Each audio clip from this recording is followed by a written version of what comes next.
All right, Sun Devil fans, it's my pleasure to welcome in Ray Anderson to this new Zoom video chat series we're doing. My name is Scotty Gaines. Ray, you just mentioned you're at Command Central, and you said it's kind of weird because there's just not many people there. What is it like being there right now with most people working from home? And, I see the cleaning supplies right there, making sure everything's clean and tip-top shape.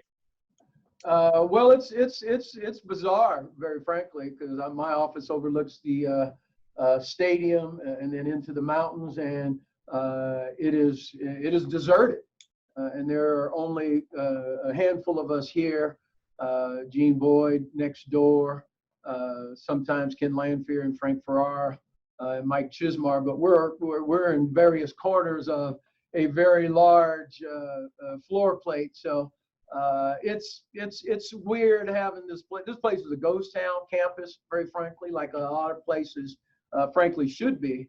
And so not having our colleagues here, not having student athletes up and down the halls, not having other staff members, it's a very strange time here for sure. But we're doing what we need to do in terms of social distancing and following all the protocols. But we are absolutely a remote work from home modality right now. So how's that going? I'm guessing it's a lot of conference calls and a lot of time in Zoom chats like this. How is that going for you in the athletics department as a whole? As one of the older, less technologically astute folks around here, it's a experience because there's been a lot of Zoom, a lot of conference calls. And the thing we do miss is being able to interact face to face with our colleagues, our peers, our student athletes. So, but it's very necessary. But we're being efficient because our communication is actually at a high level, and we're trying to communicate as regular as we can with our staff, with our campus members that we have to interact with, and certainly with our coaches. And then with our student athletes. So we're spending a lot of time making sure our communications are efficient. Right. I know that the end of this school year, although it's still going in terms of online classes, didn't end the way everybody wanted it to, and not getting to close out the basketball seasons and the baseball and softball and the rest of spring sports. But how would you grade this school year for ASU athletics? I know the football team won a bowl game. Looked like both men's and women's basketball teams were going to make their way to the NCAA tournament. And there was a lot of good that happened this year. What would you grade it, and what did you like to see this season in ASU athletics?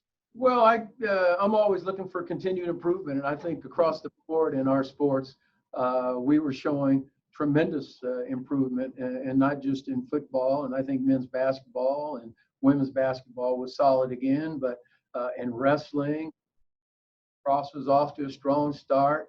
Hockey, track and field was showing real progress. Water polo, we can go on and on. So we were very excited. And then with the spring sports, baseball and softball, and again, I mentioned lacrosse, beach volleyball, just heartbreaking that our student athletes didn't the task at hand. And so for our fans and the folks who support us, we know how they're feeling because we're feeling worse, very frankly. Right. But we ended the season emotionally and psychologically uplifted because we keep seeing progress. Again, heartbroken that our spring sports in particular didn't get a chance to really get going, that our winter sports didn't get a chance to advance to the postseason and do as well as we were certainly hopeful of doing. But all in all, you know what? We can't feel sorry for ourselves because it is what it is, and we'll make our way through it. And at the end of the day, we'll figure a way to be fine. Right. And I know now, like you just said, it's all about looking forward. So what's that process been like, and getting ready for hopefully football season in the fall and the rest of fall sports coming up, and preparing for the summer as well? Well, because this COVID-19 thing is so fluid and it seems to change every time we look around, just constantly trying to communicate, get the input you can from the conference and the other ADs and the other institutions and all the medical input and prognostications that come in. Again, it's so fluid, but what we're trying to do is to plan for a variety of scenarios.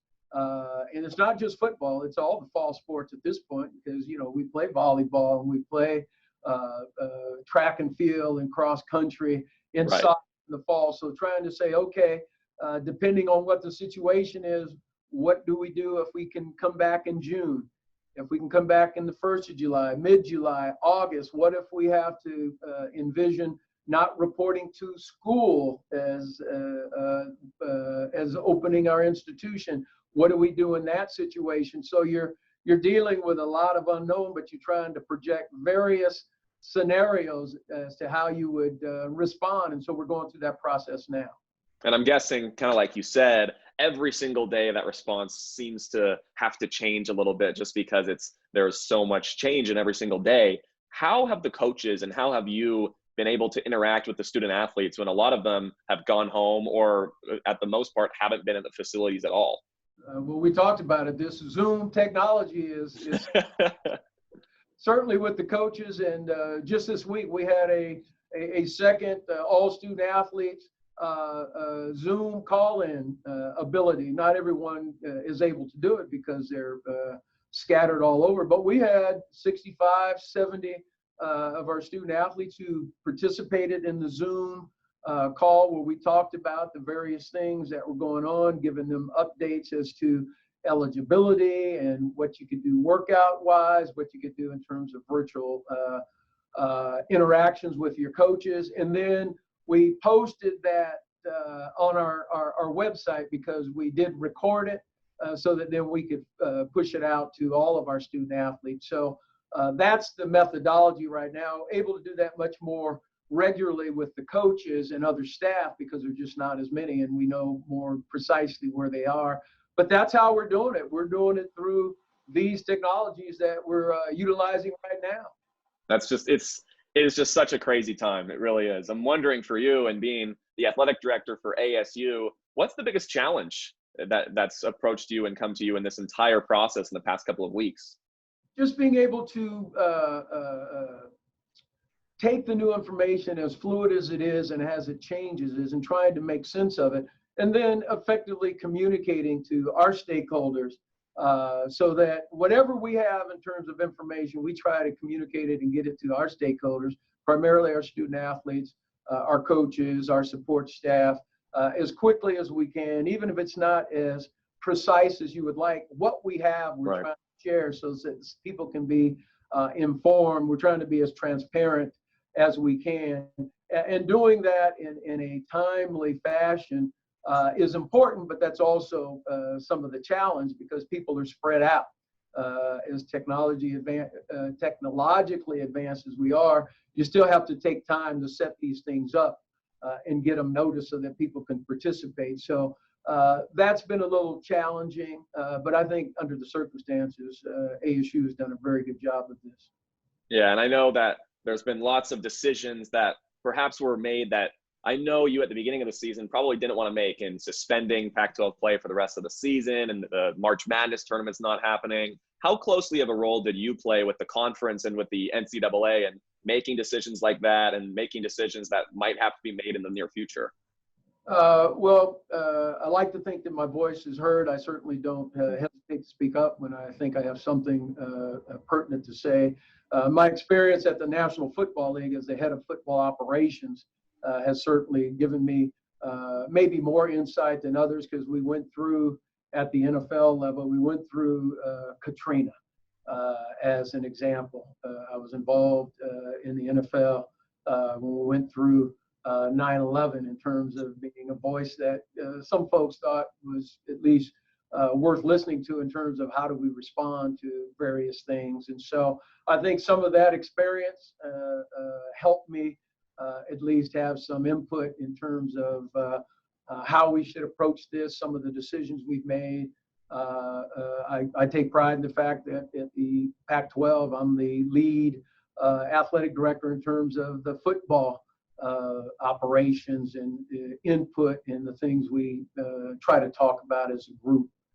Gene Boyd, who's here as our deputy athletic director, he really is the lead of the separate football-centric committee that we put together at the Pac-12 to talk specifically about the football issues and how we started up and when we do, and what should be the things we focus on to make sure player health and safety and acclimation and competitive balance and recruiting protocols, et cetera. So our voice as an athletic department, both at the conference level and very frankly at the NCAA level, is one that we proudly say is respected and it's called upon quite often. I'm wondering in this time, of course, how unideal it all is, but what is a positive that you can take away in this situation that we're all in together?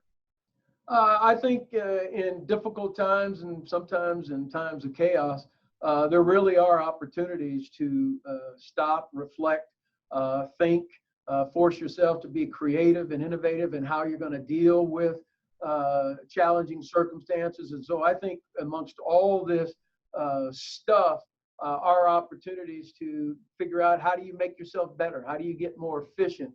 How do you get better in terms of communicating?